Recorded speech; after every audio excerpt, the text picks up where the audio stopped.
Hey, welcome to 10-Minute Daily Reality Check. This time I'm actually recording it from Chicago, Illinois. I love Chicago. It's one of those cities that you can walk around in, not with, if you're not actually holding a city's hand.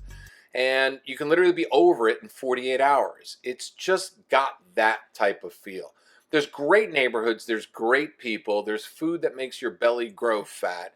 There are beautiful architecture, but there's just something when I go to Chicago, I don't know, Camille, there's always something that I feel is missing in Chicago. Now, neighborhoods are great, people are great. Had lunch today at a place called the Chicago Diner, great place in Boys Town. This was like the only Boys Town that looked like it was like from the 70s. You know, you go to the gay side of town and it's always bustling with energy and fashion and just music and great little cafes and just this whole feeling of like, wow, I get it. These gay guys know how to do it.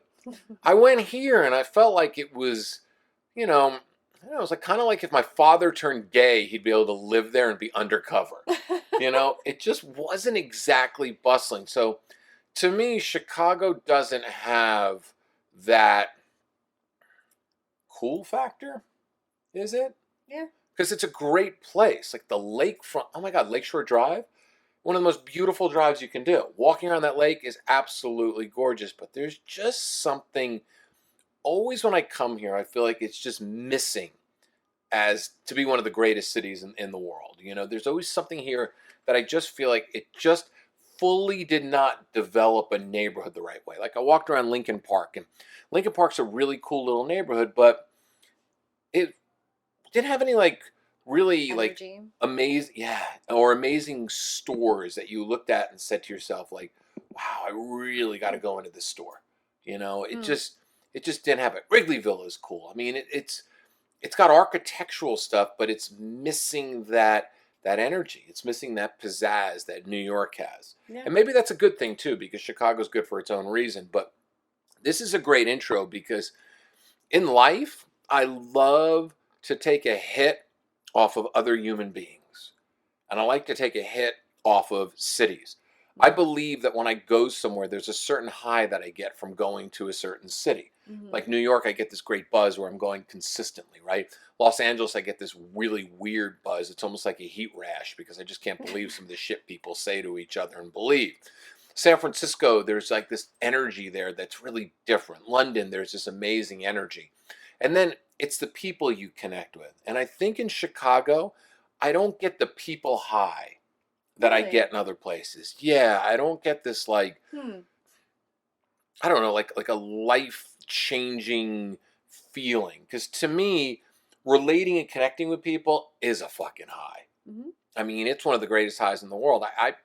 If I could at night, I would definitely put in my vaporizer human beings, and I would just really press the button and I would just start. Just vaporize people. I would just vaporize and start taking hits of them. Like, if I wanted to go hang out with some cute blonde, I would just stick her in my vaporizer and I'd just go right now, or I'd put her in a bong and I just would pack it with lots of good blonde essence and I would just blow it up and blow the smoke out and I would take it in. But you know what I'm talking about? When you're with somebody who's really fucking truly amazing and truly inspirational and truly different, you get this people high. Totally. Yeah. I mean, that's, even as an introvert, I'm addicted to it. And it's funny because I grew up and I thought that I just wanted to avoid people because I was so socially awkward and shy. And then, learning how to actually talk to people, and that people are nice and they're not going to, whatever your worst fear of going up to someone is, that's not going to happen. The people are genuinely pretty nice. They're a little weird, but they're nice. And so that's why I moved to Chicago from Portland. Like we were talking about earlier, Portland just didn't have that energy. I mean, you talk about that with Chicago. Portland is, in terms of that, even worse. There's less people there. It's more laid back. It's West Coast. And I just needed something more energized. And now I feel like I've gotten to that point with Chicago. I totally know what you're saying, even though I love Chicago. Great city. Yeah. And I was born here, so I'm partial, and I've been here 7 years. But I'm like, all right, what's next? What's the next energy city place that I can surround myself with to take that up to the level that I'm now at. You know, it's interesting. Portland's a great city too. I think Portland's beautiful. The Pearl District is amazing. I think the architecture is really cool because it's all modern. Then you got all those 1920s and 1930 bungalow, really cool old style homes, which I think are fantastic. It's got trees and energy that are great. So you get a nature high from Portland. When you're in Portland, you look at the beauty and you literally get off on it mentally. It's like you put Portland into a giant bong and you take a hit of it, and They you would all of a totally be sudden open to see, that. they would be, you see like cosmic fucking trees and everything else. But I think every place has what suits each Yeah. other. And to me, I'm not an extrovert at all. Me, no, I'm a total introvert, right? I mean, I'm a total extrovert, and I enjoy the energy of a place. I literally will tap into that energy. Like when I go to New York, I'm fucking buzzed. I feel like I'm on caffeine 24/7. I feel like I'm flying fucking high. I am constantly being stimulated because I'm a stimulation junkie all the way. And I've done a podcast about being a stimulation junkie. And I love it. In Chicago, I feel like there are times during the day when I'm walking around Chicago that I want to lay down and go to sleep because there's not enough energy going on. Yeah. And that's a great thing about what I think what life is all about is that we get a high from each other. It's a contact high, it's an emotional high, it's a physical high. And I think a lot of people they only get highs off of one another if they're having sex. To me, I'm making love with my mind. So when I'm with people that are really, really smart, really stimulating, I'm fucking having a mindgasm. I mean, my brain is coming like nonstop. I mean, it's shooting in every fucking direction. There's so much fluid up there at the end of the day. I don't know what to do with it. Sometimes I just got to jerk my brain off in order to fucking feel better before I go to bed, because there are nights that I lay in bed, Camille, I got to tell you something that I swear to you, okay, people, a lot of people masturbate before they go to bed because, it helps them sleep. It doesn't help me sleep. If I masturbate before I go to bed, I got to pee 50 fucking times, right? But if I jerk my brain off before I go to bed, holy shit, I got to do it because otherwise I can't sleep. I just lay there and I'm tossing and turning and I'm so stimulated.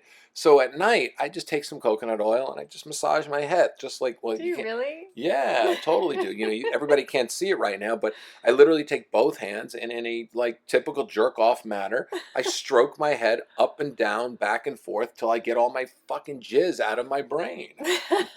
I'm just kidding about that one. Oh But God. I wouldn't put it past you though. no, it wouldn't. But I got to tell you, I got to share with you. The truth is, though, one of the only ways I can fall asleep, and this is why I love falling asleep next to somebody, if somebody rubs my head or tickles my balls, I fall asleep great. Because then if you think about it, my balls and my sexual energy is soothed, right? Because then I don't have to pee all night long. And then my head is rubbed and the jizz gets to just neutralize a little bit up there and stay because I am such a connection junkie. I don't even know how to follow up to that. I don't know if you can. I don't know Give it a shot. either. Come on, you're good. You're Oh good. Give it a man. shot. Give everybody your best shot, okay? Oh. Does your brain need to be jerked off before you go to sleep or not? My brain needs to be turned off before I go to sleep. I have so many, well, I mean, I guess in a different way. Like I have so many ideas for my business and how to connect people, with the whole offline dating aspect. I mean, there's just not enough time in the day to do it. And that's, I guess, my version of a mindgasm is I can't shut that off. I wake up in the middle of the night with so many more ideas because I feel like that's when my brain is finally like, oh, I'm calming down. Oh, new ideas are coming. I have to wake Popcorn up. brain. Yeah, I wake up and I've taken screenshots of my Gmail the next morning. It's like 1:09 a.m., 3:27 a.m. And like I just email myself just to get them out of my head. Oh my God, I wake up in the middle of the night and I have a brain on. You ever sleep with a guy right in the middle of the night? It's just like he's grinding up against you, because he's trying to show his heart on, like you haven't seen a boner in your entire life. I wake up in the middle of the night when I'm with a woman and I'm fucking rubbing my head against them, because I'm just showing them how hard my brain just got in the middle of the night from some amazing thought.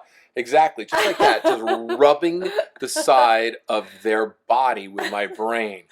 I'm trying to imagine waking up to that. Oh, it's the best. And it's great because, my brain, I sometimes, well, I won't Brazilian my head because I don't want to be bald or anything. But, I do get fresh haircuts so it won't be rough and won't leave a rash on anybody. But I truly believe that in life, the best turn on is the mind. Oh, for sure. The, Oh, yeah. I was having this conversation today. Beauty will get you in the door, beauty will get you noticed. You've got to have smarts or a sense of humor or kindness or something to back it up yep, after that. kindness, sense of humor, smart, and you got to learn how to give good brain gasms. So it's the best foreplay in the entire world. So Camille, we're running out of time today, and all of you right now are so mentally stimulated. You're going to need to get off inside your Where's brain. the coconut oil? Where's the coconut? Exactly. Go to Dr. Bronner's. They have some good organic coconut oil, so you can jerk your brain off before you go to sleep tonight. Camille, where can they find you? They can find me at masterofflinedating.com. You can find me here at the 10-Minute Daily Reality Check for radical self-help that doesn't suck. And every single day we've got a brand new show with fantastic guests, braingasms, and other things. And that's about it. Spread the love, spread the podcast, like me on every fucking social media so then my egotistical side can get off on it. But reality-wise, spread this around because this podcast is something that I'm actually in love with, and my brain is actually gasming all over you. So if you enjoyed my brain gasm and my brain jizz right now, spread it.